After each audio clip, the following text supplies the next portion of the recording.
సావిత్రి గారికి సంబంధించిన ఒక ఇన్సిడెంట్ చెప్పారు. సావిత్రి గారు ఆవిడ పెళ్ళైన తొలి రోజుల్లో ఇంట్లో జరిగిన గొడవ లేకపోతే జమినీ గణేశంతో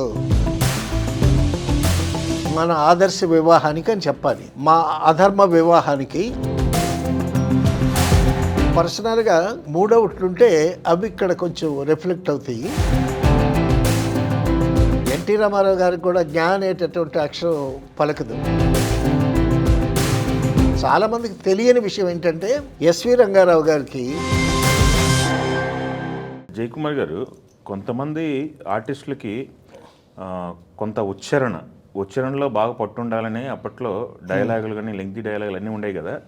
కొంతమంది ఆర్టిస్టులకి మీరు కూడా ఉచ్చారణ అంటున్నారు. అదే ఉచ్చారణ ఓకే. కొంతమందికి పలకు ఆ ఫ్లోలో ఏంటంటే చిన్న చిన్న తప్పులు, టు ఎర్రిస్ హ్యూమన్, చిన్న చిన్న తప్పులు అవి మీరు ఇందాక చెప్పిన ఇన్సిడెంట్లో సావిత్రి గారికి సంబంధించిన ఒక ఇన్సిడెంట్ చెప్పారు. సావిత్రి గారు ఆవిడ పెళ్ళైన తొలి రోజుల్లో ఏదో ఇంట్లో జరిగిన గొడవ లేకపోతే జమినీ గణేశంతో ఏమన్నా గొడవపడి మూడవుట్ అయిందో ఏమో షూటింగ్కి వచ్చారు. ఓకే. షూటింగ్కి వచ్చి ఏ సినిమా షూటింగ్ అనేది? నిర్దోషి సినిమా. నిర్దోషి సినిమా. దానికి డైరెక్టర్ దాదా మిరాసి గారు. ఓకే. ఆయనకి తెలుగు తెలియదు. రైటర్ ఏమో డివి నరసరాజు గారు రైటరు. సో అక్కడ ఆవిడ ఒక డైలాగ్ చెప్పాలి. ఏంటంటే మా ఆదర్శ వివాహానికి ఆకాశమంతా పందిరి, భూదేవంత మండపం కావాలి అని డైలాగ్ చెప్పాలి ఆవిడ. ఓకే. సరే స్టార్ట్ కెమెరా అన్నాడు. రిహార్సల్స్లో అంతా బాగానే అయింది. యాక్షన్ అన్నారు దాదా మిరాసి గారు. అప్పుడు సావిత్రి గారు డైలాగ్ చెప్పింది, మన ఆదర్శ వివాహానికి అని చెప్పాలి. ఆమెమని చెప్పింది, మా అధర్మ వివాహానికి పందిరి, భూదేవంత మండపం కావాలి అని చెప్పింది. అని చెప్పేసరికి కట్ అని అన్నారు దాదా మిరాసి గారు. డివి నరసింహరాజు గారు మరొక టేక్ తీసుకుందామని అన్నారు. ఏంటంటే ఆదర్శ వివాహం అనాలి, అధర్మ వివాహం అంది ఆవిడ. డైరెక్టర్ గారు తెలుగు రాదు. దాదా మిరాసి గారు డైరెక్టర్ నిర్దోషి సినిమాకి. అప్పుడు అధర్మ వివాహం అంటే మళ్ళీ చాలా యాంటీ మీనింగ్ కదా, అర్థం మారిపోతుంది కదా. మరి ఎప్పుడు అటువంటి పొరపాట్లు జరగవు సావిత్రి గారి విషయంలో. ఆ రోజు ఎందుకు కాస్త మూడవుట్లో ఉన్నారు. ఇంటి నుంచి రాగానే షూటింగ్ అనమాట. సో ఏంటంటే పర్సనల్గా ఏమన్నా మూడవుట్లుంటే అవి ఇక్కడ కొంచెం రిఫ్లెక్ట్ అవుతాయి. అదే మైండ్లోకి వచ్చారు. ఇప్పుడు ఆర్టిస్ట్ అనేసరికి అందుకే మా డైరెక్టర్ డిపార్ట్మెంట్ ఏం చేస్తామంటే ఆర్టిస్ట్ రాగానే చక్కగా పలకరిస్తాము.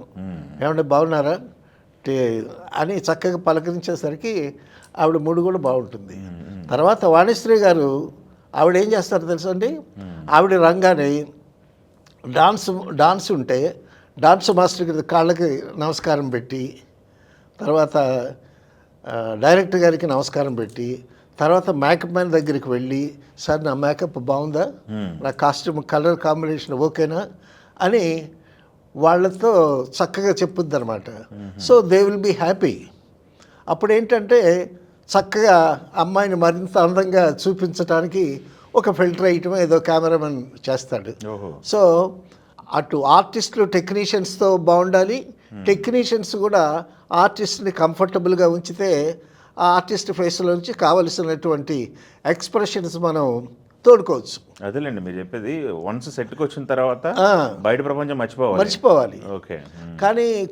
కానీ కొంతమందిని అట్లా జరుగుతూ ఉంటాయి.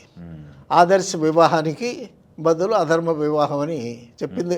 లక్కీగా డివి నరసరావు గారు అక్కడ పక్కన ఉన్నారు, ఉండి మళ్ళీ టేక్ చేయించారు.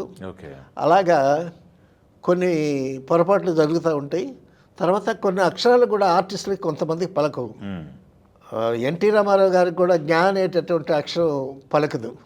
అది చాలామందికి తెలిసినటువంటి విషయమే. తర్వాత చాలామందికి తెలియని విషయం ఏంటంటే ఎస్వి రంగారావు గారికి రా కింద శా పలకదు. ప్రదర్శన అనేటటువంటి మాటలో రా కింద శా అనేటటువంటి అది పలకదు. ఆయన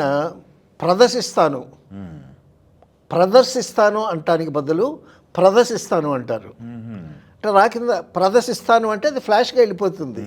సో మనకేంటంటే ఎస్వి రంగారావు పెద్ద నటుడు, సౌండ్ అనేది ఎక్కువ పట్టుకోలేము. ఒక అక్షరం తేడా అనమాట. నాకు ఇది ఎలా తెలిసిందంటే, నేను సంపూర్ణమైన సినిమాకి అసిస్టెంట్ డైరెక్టర్గా పనిచేశాను. నేను అక్కడ ఉన్నాను కాబట్టి నాకు ఈ విషయం తెలిసింది. అలాగా కొన్ని అక్షరాలు కొంతమందికి ఇబ్బంది పడతాయి.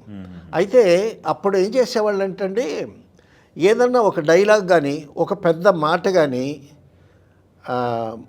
ఆర్టిస్ట్కి పట్టుతుంది అనుకోండి, అప్పుడు డైలాగ్ రైటర్ పక్కనుంటే ఆ మాటకి ఒక సరళమైనటువంటి ఒక మెత్తటి మాట వేస్తాడు.